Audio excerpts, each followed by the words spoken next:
Il existe un marché financier que presque personne ne comprend, mais qui contrôle littéralement tout. Non pas le marché boursier, ni le marché immobilier, mais bien le marché obligataire.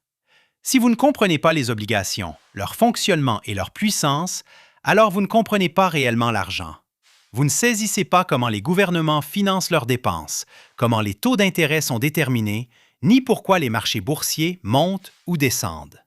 En effet, absolument tout dans la finance moderne est lié aux obligations. Les taux hypothécaires sont déterminés par les obligations, tout comme les taux des prêts automobiles. Les budgets gouvernementaux sont financés par les obligations et les fonds de pension investissent massivement dans celles-ci. Les banques centrales achètent et vendent des obligations pour contrôler l'économie. Le marché obligataire est l'épine dorsale du système financier mondial, plus grand en taille et souvent plus influent que le marché boursier. Pourtant, presque personne n'y prête attention. Tout le monde regarde les actions, mais les vrais investisseurs scrutent les obligations, car elles ne reflètent pas seulement l'économie, elles la façonnent activement. Voici ce que presque personne ne réalise. Le marché obligataire mondial pèse environ 130 000 milliards de dollars, tandis que le marché boursier mondial est d'environ 100 000 milliards de dollars. Les obligations sont donc plus importantes et beaucoup plus essentielles au fonctionnement quotidien de l'économie, car les gouvernements en dépendent massivement pour financer leurs dépenses lorsque les revenus fiscaux ne suffisent pas. Cet emprunt crée des déficits budgétaires et contribue à la dette nationale. Par exemple, les États-Unis financent une grande partie de leurs dépenses par le biais des obligations du Trésor. Chaque fois que le gouvernement américain dépense plus qu'il ne perçoit en impôts, il émet des obligations. Les investisseurs achètent ces obligations, le gouvernement obtient des liquidités et promet de rembourser avec intérêt. C'est ainsi que la dette de 36 000 milliards de dollars a été créée, obligation après obligation, année après année. Aujourd'hui, le marché obligataire contrôle de fait ce que le gouvernement peut faire, car si les investisseurs cessent d'acheter des obligations, le gouvernement ne peut plus financer ses opérations. Bienvenue sur le Réveil financier, le lieu où nous démystifions les mécanismes cachés de l'économie mondiale. Je suis analyste des marchés obligataires et j'ai passé 15 ans à étudier comment les obligations dirigent l'économie mondiale. Ce que je vais vous expliquer aujourd'hui est le concept le plus important pour comprendre la finance moderne. Sans une compréhension des obligations, vous ne pouvez pas réellement saisir comment l'argent fonctionne, comment les taux d'intérêt sont fixés, comment les gouvernements financent les guerres et les programmes sociaux, ni comment les banques centrales contrôlent l'inflation. Tout cela revient aux obligations. Dans cette vidéo, vous allez découvrir exactement ce que sont les obligations et comment elles fonctionnent. Vous comprendrez la relation inverse cruciale entre les prix des obligations et les rendements, et vous apprendrez pourquoi le marché obligataire façonne activement l'économie plutôt que de simplement la refléter. Restez avec nous jusqu'à la fin, car je vais vous révéler une méthode pour surveiller le marché obligataire et anticiper les mouvements économiques avant même qu'ils ne se produisent. Commençons par les bases. Au fond, une obligation est un prêt.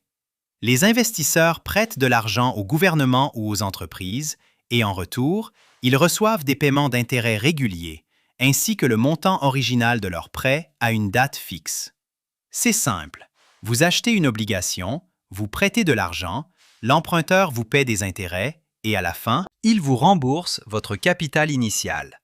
Voici un exemple concret. Le gouvernement américain émet une obligation de 1 000 $ avec un coupon de 5% et une maturité de 10 ans. Vous achetez cette obligation pour 1 000 $. Chaque année, pendant 10 ans, le gouvernement vous verse 50 $ d'intérêt, 5% de 1 000 $. Après 10 ans, le gouvernement vous rembourse vos 1 000 $ originaux. Vous avez ainsi gagné un total de 500 $ d'intérêt sur 10 ans, en plus de récupérer votre capital. Chaque obligation possède 3 composants clés. Le principal, qui est le montant emprunté, dans notre exemple, 1 000 $. Le coupon, qui est le taux d'intérêt payé aux investisseurs, dans notre exemple, 5%. Et la maturité, qui est la date à laquelle le principal est remboursé, dans notre exemple, 10 ans. Ces trois composants définissent chaque obligation. Maintenant, voici où cela devient intéressant. Une fois émises, les obligations sont négociées sur les marchés et leur prix change constamment. Cela mène à l'une des relations les plus importantes en finance. Les prix des obligations et les rendements évoluent dans des directions opposées. Quand les prix baissent, les rendements montent. Quand les prix montent, les rendements baissent. Voici pourquoi c'est si critique. Imaginons que vous possédez cette obligation de 1 000 $, payant 50 $ par an, soit un rendement de 5%.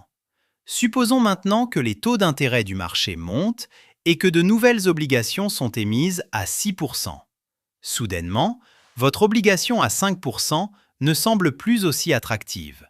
Qui voudrait un rendement de 5% quand il peut obtenir 6% avec de nouvelles obligations? Donc, si vous voulez vendre votre obligation, vous devrez en baisser le prix. Peut-être la vendrez-vous pour 900 $. L'acheteur paie 900 $, il reçoit toujours 50 $ par an. Mais maintenant, 50 divisé par 900 $ représente un rendement d'environ 5,5%. C'est mieux, mais toujours pas aussi bon que les nouvelles obligations à 6%. Le prix de l'obligation baisse, le rendement monte. Cette relation inverse est mathématique et absolument fondamentale pour comprendre le fonctionnement du marché obligataire. Si vous commencez à saisir comment les prix des obligations et les rendements évoluent inversement et pourquoi c'est important, alors continuons notre exploration de la manière dont les obligations sont réellement créées et négociées. Il y a deux couches principales à ce système, le marché primaire et le marché secondaire. Sur le marché primaire, de nouvelles obligations sont émises, souvent par le biais d'enchères qui fixent les taux d'intérêt initiaux. Voici comment cela fonctionne.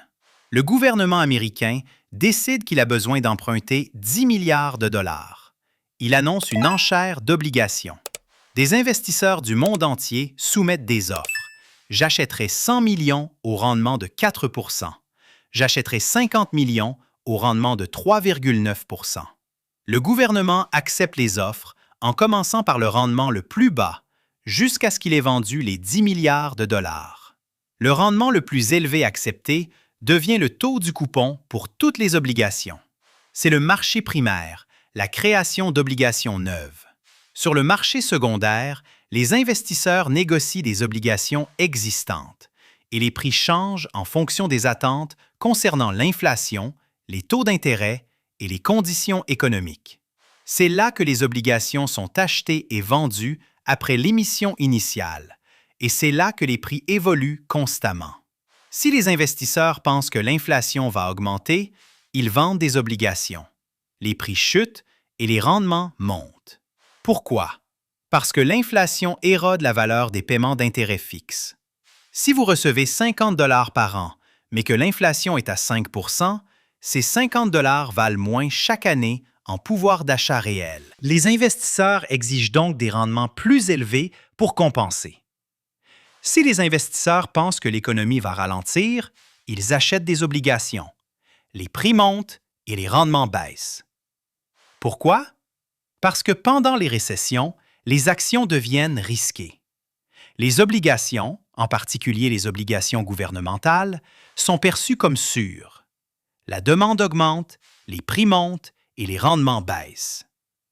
Le marché secondaire et tous les prix reflètent les attentes collectives de millions d'investisseurs concernant l'inflation, la croissance et le risque. Et ces prix, ces rendements, dirigent tout le reste dans l'économie. Maintenant, comprenons comment les rendements obligataires impactent l'économie dans son ensemble. Les rendements obligataires ont un effet puissant sur l'économie. Quand les rendements montent, emprunter devient plus cher pour les gouvernements, les entreprises et les consommateurs, ce qui peut ralentir la croissance économique. Voici la chaîne de causalité. Les rendements des obligations gouvernementales montent. Disons que les obligations du Trésor américain à 10 ans passent de 3% à 5%. Désormais, les taux hypothécaires sont liés aux rendements obligataires. Si les rendements obligataires montent, les taux hypothécaires passent de 4% à 6%. Soudainement, acheter une maison devient beaucoup plus onéreux. La demande de logement baisse, les prix de l'immobilier stagnent ou chutent. La construction ralentit, des emplois dans le bâtiment sont perdus. L'économie ralentit. Les prêts automobiles sont également liés au rendement obligataire. Si les rendements montent, les taux des prêts auto augmentent. Acheter une voiture devient plus cher. Les ventes de voitures diminuent. Les constructeurs automobiles licencient. L'économie ralentit. Les entreprises empruntent en émettant des obligations d'entreprise. Si les rendements gouvernementaux montent, les rendements des obligations d'entreprise augmentent également. Emprunter pour s'agrandir devient coûteux. Les entreprises reportent leurs investissements. La croissance ralentit, l'embauche ralentit, l'économie ralentit. Des rendements obligataires en hausse agissent comme un frein sur l'économie entière. C'est pourquoi les banques centrales surveillent les rendements obligataires de manière obsessionnelle, car ils contrôlent de fait le coût de l'emprunt à travers toute l'économie.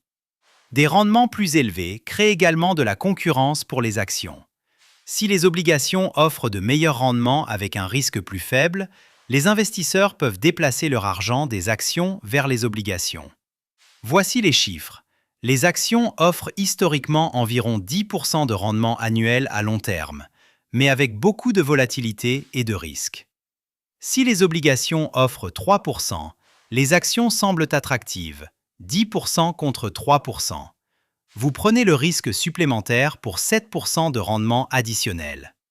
Mais si les obligations offrent 6%, la décision change, 10% contre 6%. Seulement 4% de rendement additionnel pour beaucoup plus de risques. Soudainement, les obligations semblent plus intéressantes. Les investisseurs vendent des actions et achètent des obligations. Le marché boursier baisse. C'est pourquoi des rendements obligataires en hausse entraînent souvent des corrections boursières, non pas parce que l'économie est mauvaise, mais parce que les obligations deviennent relativement plus attractives. À cause de tout cela, le marché obligataire ne reflète pas seulement l'économie, il la façonne activement, influençant tout, des taux d'intérêt et de l'inflation à la performance du marché boursier et aux flux de capitaux mondiaux. Voici des exemples concrets. En 2022, les rendements obligataires ont explosé, passant de 1% à 5%. Pourquoi? L'inflation. Les investisseurs exigeaient des rendements plus élevés pour compenser la perte de pouvoir d'achat. Résultat, les taux hypothécaires ont doublé. Le marché immobilier s'est effondré et les actions ont chuté de 20%. Une récession a failli se produire. Tout cela a été provoqué par la hausse des rendements obligataires. En 2008, pendant la crise financière, les rendements obligataires ont chuté vers zéro. Pourquoi? Fuite vers la sécurité. Tout le monde achetait des obligations gouvernementales. Les prix montaient, les rendements chutaient. La Réserve fédérale a même poussé les taux à zéro. Emprunter est devenu presque gratuit. Cela a permis au gouvernement et aux entreprises de se financer massivement pour stimuler l'économie. La reprise a été financée par des obligations à faible rendement. Le marché obligataire dirige les cycles économiques. Boom, bust, récupération. Tout est visible dans les rendements obligataires si vous savez où regarder. Maintenant, voici comment surveiller le marché obligataire pour prédire les mouvements économiques. Premièrement, surveillez la courbe des rendements. C'est un graphique montrant les rendements obligataires sur différentes maturités. Court terme, moyen terme, long terme. Normalement, la courbe penche vers le haut, car les obligations à long terme rapportent plus que les obligations à court terme, car il y a plus de risques à prêter pour 30 ans que pour 2 ans. Mais parfois, la courbe s'inverse. Les obligations à court terme rapportent plus que les obligations à long terme. Cela signale généralement une récession à venir. Pourquoi? Parce que les investisseurs anticipent que la Réserve fédérale va bientôt baisser les taux pour combattre une récession. Donc, les rendements à long terme baissent en anticipation, tandis que les rendements à court terme restent élevés parce que la Réserve fédérale n'a pas encore agi. Une courbe inversée a précédé presque chaque récession depuis 50 ans. C'est le signal d'alarme le plus fiable. Deuxièmement, surveiller les spreads de crédit, c'est-à-dire la différence entre les rendements des obligations d'entreprise et les rendements gouvernementaux. Si les spreads s'élargissent, cela signifie que les investisseurs perçoivent plus de risques dans les entreprises. Ils exigent plus de rendement pour compenser. Des spreads qui s'élargissent signalent souvent un stress économique à venir. Troisièmement, surveiller les achats de la Banque centrale. Quand la Réserve fédérale achète massivement des obligations, ce qu'on appelle l'assouplissement quantitatif, elle pousse les rendements vers le bas, ce qui stimule l'économie. Quand la Réserve fédérale vend ou arrête d'acheter, resserrement quantitatif, les rendements montent, ce qui ralentit l'économie. Suivez ce que fait la Réserve fédérale avec les obligations. Cela prédit la direction de l'économie. Voici les 3 vérités finales que vous devez comprendre. Première vérité, les obligations sont plus importantes que les actions pour comprendre l'économie. Les actions reflètent les profits des entreprises. Les obligations reflètent les attentes de taux d'intérêt, d'inflation et de croissance pour l'économie entière. Si vous voulez comprendre où l'économie va, regardez les obligations. Deuxième vérité, les rendements obligataires dirigent presque tout. Hypothèques, prêts auto, prêts d'entreprise, valorisation boursière, tout est lié aux rendements obligataires. Quand les rendements bougent, tout le reste suit. C'est pourquoi les professionnels surveillent les obligations avec obsession. Troisième vérité, comprendre la relation inverse entre le prix et le rendement est fondamental. Le prix baisse, le rendement monte. Le prix monte, le rendement baisse.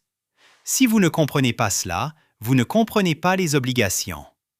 Et si vous ne comprenez pas les obligations, vous ne comprenez pas l'argent.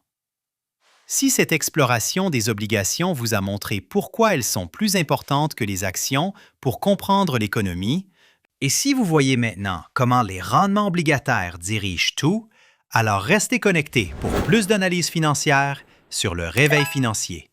Les obligations ne sont pas ennuyeuses. Elles sont le cœur du système financier. Elles déterminent les taux d'intérêt, dirigent les cycles économiques et façonnent tout, de l'immobilier aux actions. Comprenez les obligations et vous comprendrez comment l'argent fonctionne vraiment. À très bientôt.